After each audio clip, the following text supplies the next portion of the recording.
परम अर्चनीय वंदनीय श्री श्री 108 श्री सदगुरु जी महाराज जी के चरणों में मेरा कोटि कोटि नमन व आप सभी को मेरा सप्रेम प्रणाम। सुंदर सा जी, कल हम चर्चा सुन रहे थे गीता के एक श्लोक के विषय में। दो तीन ऐसे श्लोक हैं जो मुझे बहुत ज्यादा मेरे दिल के करीब है। तो कल एक श्लोक की चर्चा हमने सुनी थी। आज हम दूसरे श्लोक जो मेरे को बहुत ज्यादा पसंद है वो है अनन्याश्चिन्तयन्तो माम ये जना पर्युपासते तेषां नित्यअभियुक्तानां योगक्षेम वहामि अहम्। क्या कहा है इस श्लोक में कि अनन्याश्चिन्तयन्तो, अनन्य यानी कि जो भक्त अनन्य भाव से, कृष्ण क्या कह रहे हैं अर्जुन को कि जो भक्त अनन्य भाव से, अनन्य का अर्थ क्या हुआ? अनन्य में दो शब्द है, न अन्य, मतलब कि एक सिर्फ मेरे से जो युक्त हो जाता है। अनन्याश्चिन्तयन्तो माम ये जना पर्युपासते तेषां नित्य अभियुक्तानां योगक्षेम वहामि अहम्। यानी कि अनन्य भाव से जो भक्त मेरी उपासना करता है, मेरे से युक्त हो जाता है, नित्य युक्त। नित्य युक्ताना मतलब कि हर समय जो मेरे से युक्त रहता है, तेषाम उनके योगक्षेम वहामि अहम्। यानी कि उनके जितने भी कार्य जो होते हैं, उनकी जितनी भी जिम्मेवारियां जो होती है संसार में, जिस भी धर्म में वे रहते हैं, जिस भी आश्रम में वे रहते हैं, उनकी संसार से संबंधित जो भी जिम्मेवारियां होती है उनको मैं अपने सर पर उठाता हूं।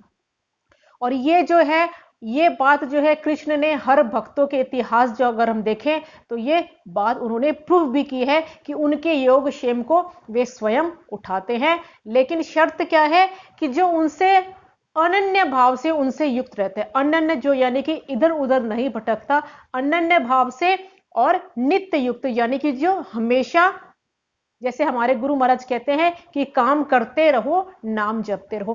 काम तो चाहे कुछ भी करते रहो, लेकिन जो हर श्वास श्वास में उनका ध्यान रखता है, उनके सारे जिम्मेवारियों को, उनके सारे योग क्षेम को मैं स्वयं उठाता हूं। एक भक्त का इतिहास आता है नरसिंह मेहता का। एक समय की बात है कि नरसिंह मेहता अपने पिता का श्राद्ध कर रहे थे। नरसिंह मेहता का इतिहास हम सुनते हैं तो देखते हैं कि नरसिंह मेहता तो बिल्कुल गरीब थे, उनके पास कुछ भी नहीं था।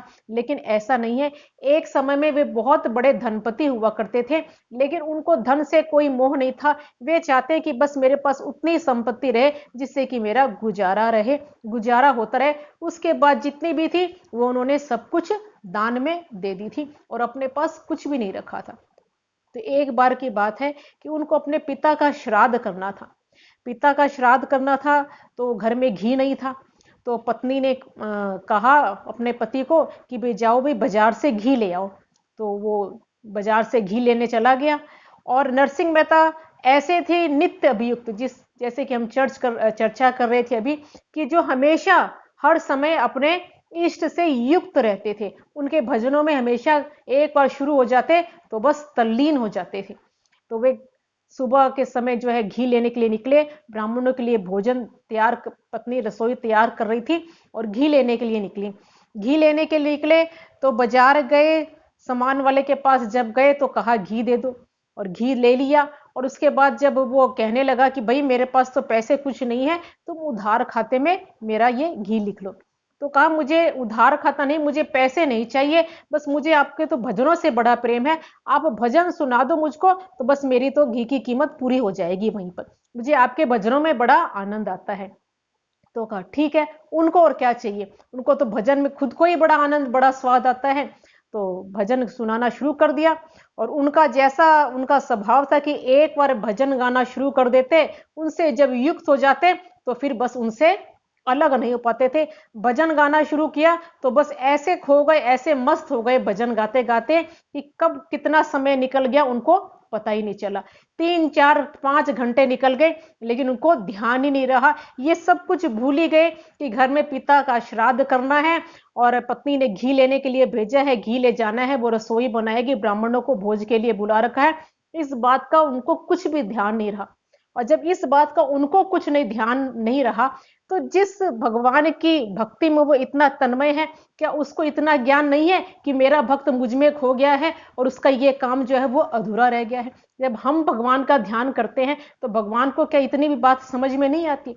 वो तो भक्त तो जो है नरसिंह मेहता, तो वो तो भजनों में मस्त हो गया, और उधर भगवान सब देख रहे हैं, सब सुन रहे हैं, और वे नरसिंह मेहता का रूप धारण करके घी लेकर गए हैं, और उसकी पत्नी ने रसोई बनाई है, बड़े प्रेम से जो सारे ब्राह्मणों को भोज करवाया और खूब दान दक्षिणा देकर, और वे सारा काम जो उनकी जो जिम्मेवारी थी वो सारी भगवान ने भेष बदलकर पूरी कर दी और वापस अपने स्थान पर पधार गए। और उधर जब 3-4 घंटे बाद जब नरसिंह मेहता को होश आया, और तब उनको ध्यान आया कि वो मुझे तो घी लेके जाना था, और वे चले जाते हैं। वे जैसे ही घर पहुंचते हैं तो उनकी पत्नी बोलती है, आओ आओ, आज तो ब्राह्मण जो है सब बड़े खुश होके गए, अब तुम भी जो है भोजन प्रसाद ग्रहण कर लो। उसको तो ध्यान ही नहीं रहा कि भाई मैं तो, वो तो इस समझ में था कि भाई अब पत्नी आएगी, रसोई बनाएगी, ब्राह्मणों को भोज करवाना है। उधर तो सारा काम बड़े प्रेम से सारा काम निपट चुका, और जब पत्नी ने ऐसा कहा कि आज तो सारा काम जो है बड़े प्रेम से निपट गया, तो भक्त नरसिंह मेहता को समझते देर नहीं लगी, आंखों से अश्रु धारा गिरने लगी कि वे मेरे प्रभु हैं जो आकर सारा काम जो है वो सारा समेट गए। तो जब हम परमात्मा से नित्य युक्त हो जाते हैं, जब उनके अनन्य भाव से उनसे युक्त हो जाते हैं, तो उनकी हमारी जिम्मेवारी उनकी जिम्मेवारी हो जाती है। योग क्षेम वहाम यह, ये गीता जो है पूरे वर्ल्ड में जो मानी जाती है, तो इसमें एक एक श्लोक में एक एक शब्द में सच्चाई है, लेकिन हमको समझना है। हम उनके पाठ तो हम खूब करते हैं, लेकिन उसको समझते नहीं है, और समझते हैं तो उसको, उस बात को हम स्वीकार नहीं करते हैं और इधर उधर भटकते रहते हैं। तभी तो भगवान कहते हैं कि भाई थोड़ा थोड़ा सत्संग कर लो, थोड़ा पढ़ लो, लेकिन उसको समझो और उसको अपने जीवन में उतारो। इसलिए तो भगवान क्या कहते हैं, मैं उनका ही बन जाता जो भजते मुझको भाव से, मैं उनका ही बन जाता जो भजते मुझको भाव से। ऐसे तो हम सारी दुनिया जो है खूब पुकारती है। आज के मंदिरों में देखें तो वर्ल्ड में कितने मंदिर है, भारत में देख लो कितने ही मंदिर है, और 12 महीना वहां पर खूब ज्यादा भीड़ लगी रहती है। लेकिन वे कैसे भक्त होते हैं? वे सारे स्वार्थ के पुजारी होते हैं, वे माया के पुजारी होते हैं। परमात्मा का पुजारी, परमात्मा के लिए कोई नहीं जाता, परमात्मा के लिए नहीं जाते, परमात्मा से कुछ ना कुछ मांगने जाते हैं। लेकिन जो परमात्मा से नहीं मांगने जाते, जो परमात्मा को मांगने जाते हैं, उनके परमात्मा खुद बन जाते हैं। मैं उनका ही बन जाता जो भजते मुझको भाव से, मैं उनका ही बन जाता जो भजते मुझको भाव से। बिना भाव के कोई पुकारे कभी नहीं मैं आता, बिना भाव के कोई पुकारे कभी नहीं मैं आता। भाव भरी सुन टेर भगत के मुझसे रहा न जाता, भाव भरी सुन टेर भगत के मुझसे रहा न जाता। मैं उनका ही बन जाता जो भजते मुझको भाव से, मैं उनका ही बन जाता जो भजते मुझको भाव से।